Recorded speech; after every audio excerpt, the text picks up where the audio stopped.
Hello mga Lodi! Magandang araw po sa ating lahat. Welcome naman sa ating channel, Pobreng Pinoy TV. Meron naman tayong bagong video na sabay-sabay panoorin. Ito yung 100 days.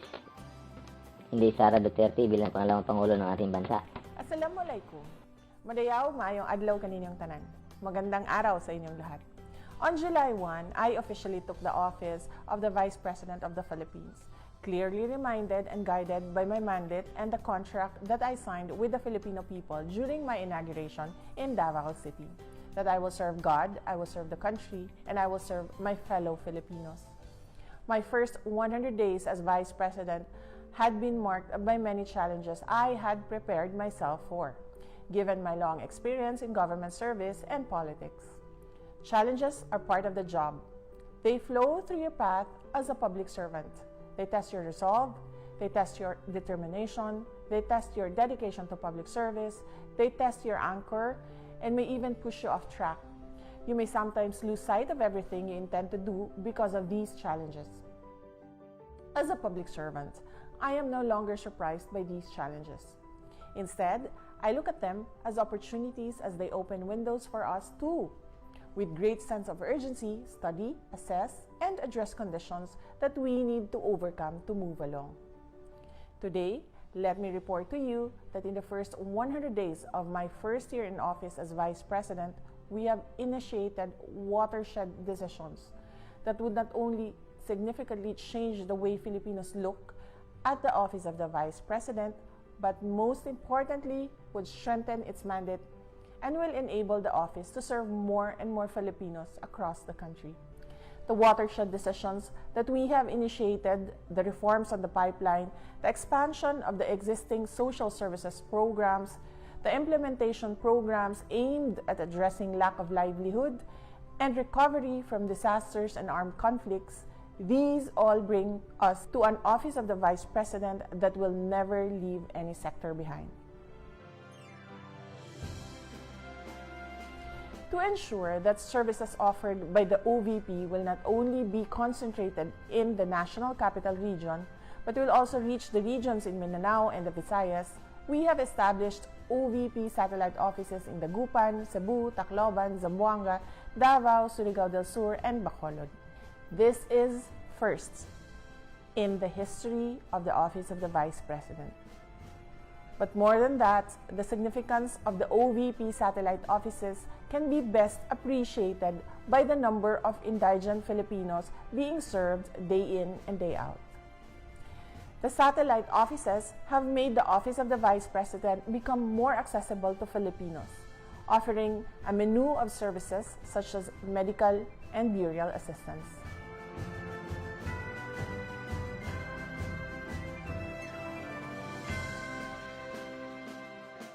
We set up the OVP Disaster Operations Centers to institutionalize the disaster relief activities of the OVP. Another first in the history of the Office of the Vice President.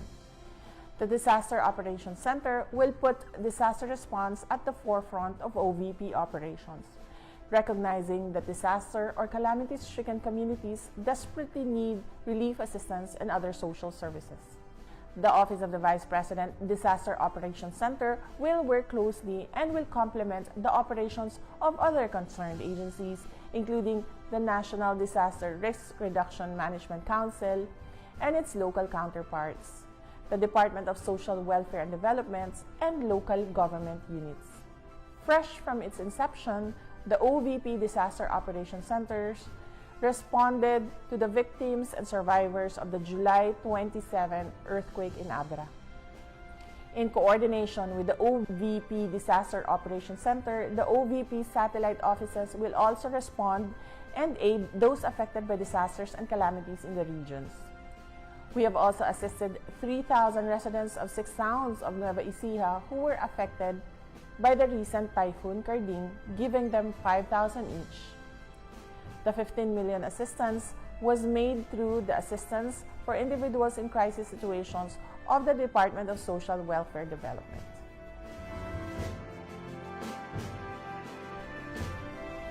Coming into office, one of the challenges we immediately identified was the need for the Office of the Vice President's central office to be centralized. Moving all the OVP workforce into one building was necessary for faster, more efficient, and more effective public service delivery. From two separate offices in Quezon City, the Office of the Vice President is now located at the Robinson Cybergate Plaza in Mandaluyong. One OVP.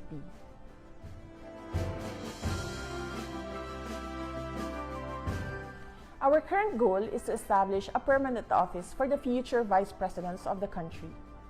We have also conducted initial scoping and linkages with the National Center for Culture and the Arts, National Historical Commission of the Philippines, and the National Museum of the Philippines for the construction of museum of all vice presidents of the Philippines.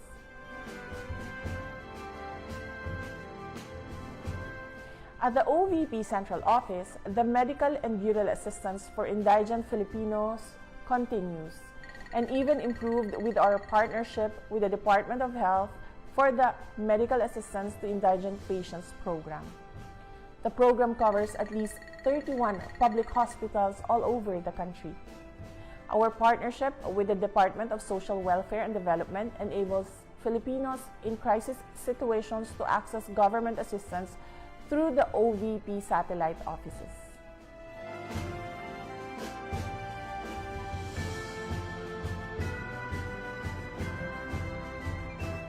On August 3, we launched the OVP Libreng Sakay program to provide the riding public free transportation services in key areas in Metro Manila, Cebu, Lapu-Lapu, Mandaue, Bacolod, and Davao City.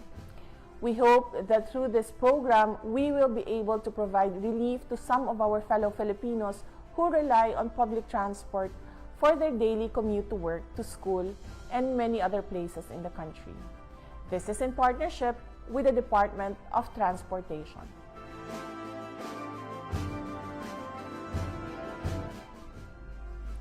In the coming days, the OVP Kalusugan food trucks will be on the road addressing malnutrition among school children and children in areas affected by natural and human-induced calamities across the country.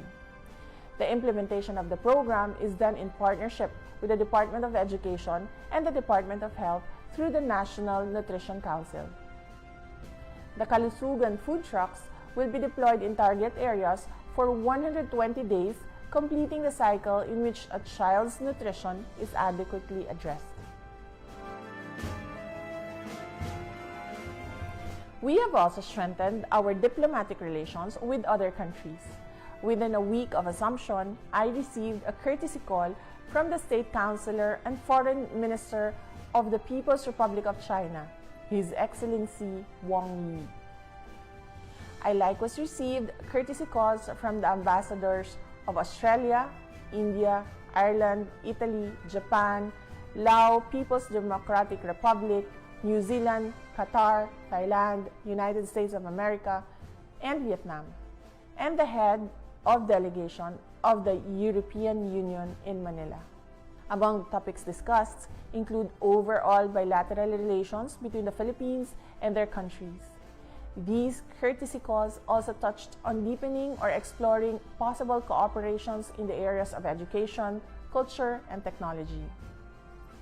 On September 27, I represented the Philippines as the special envoy to the state funeral of former Japanese Prime Minister Shinzo Abe in Japan. Also with me in Japan were Trix and her mother. Trix is a grade 9 student from Dinalupihan, Bataan. She was invited to join me as part of the project You Can Be VP of the Office of the Vice President, a project that aims to inspire learners to dream big and aim high. Together, we met with Japanese Prime Minister Fumio Kishida. She also joined me during my visit to Minato Ward, Shibahama Elementary School in Minato City. And we met with officials from the Ministry of Education, Culture, Sports, Science, and Technology to exchange views on blended learning, values, and skill formation, STEM education, and COVID-19 response.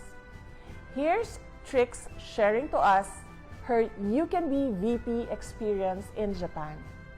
Interesado po akong malaman po ang trabaho po ni Vice President Sara Duterte sapagkat po nais ko pong malaman kung paano po ang maging isang Vice Presidente ng Pilipinas.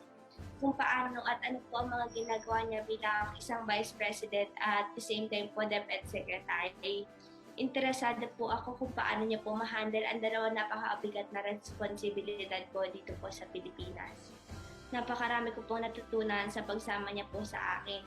Isa po sa akin natutunan ay dapat po wag po mahihiya sa mga nais ko pong ipabatid or nais po namin ipabatid dahil po ito naman po ay para po sa kapakanan ng lahat. At gusto ko po sabihin na maraming salamat po Vice President Sara Duterte sa walang sawang pagsuporta po sa katulad ko pong mag-aaral.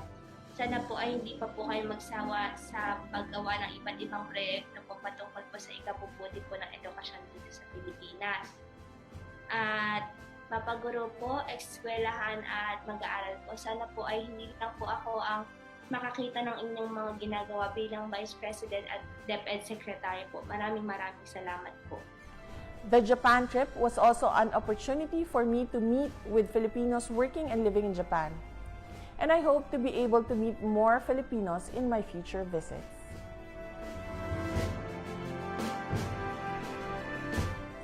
The Pagbabago campaign is a program that complements my job as the Secretary of the Department of Education. It aims to instill the importance of basic education and nurture among young Filipinos the value of determination and hard work as main ingredients to success. We give learners bags that contain school supplies and hygiene kits, but it also underpins the importance of responsible parenthood and family planning among parents. At least 3,220 students have already received Pagbabago bags.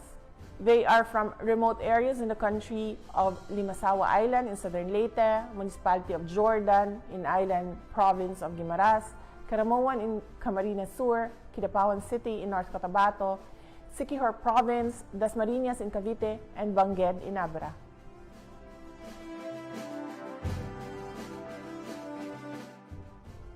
We have also partnered with the Public Attorney's Office for Filipinos asking for legal assistance, including those that representation for clemency. Our partnership with the Department of Trade and Industry will also benefit eligible beneficiaries of government programs for micro, small, and medium enterprises. In the coming months, you can expect that the Office of the Vice President will roll out more programs and projects that aim to create production impacts and meaningful change in the lives of our fellow Filipinos, especially those who are less privileged, women and members of the LGBTQI+ community, those who are economically insecure, uneducated, and those who are severely affected by the aftershocks of the pandemic, natural disasters, and human-induced calamities such as armed conflict.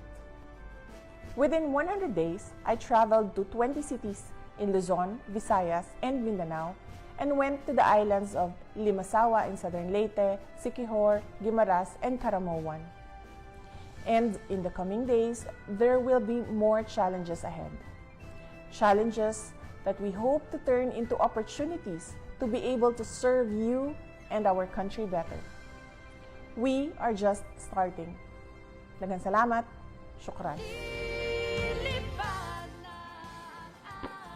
At sa mga hindi pa nakapasubscribe dyan, paki-subscribe na at paki-click na rin ang ating notification bell para lagi tayong updated sa mga videos natin.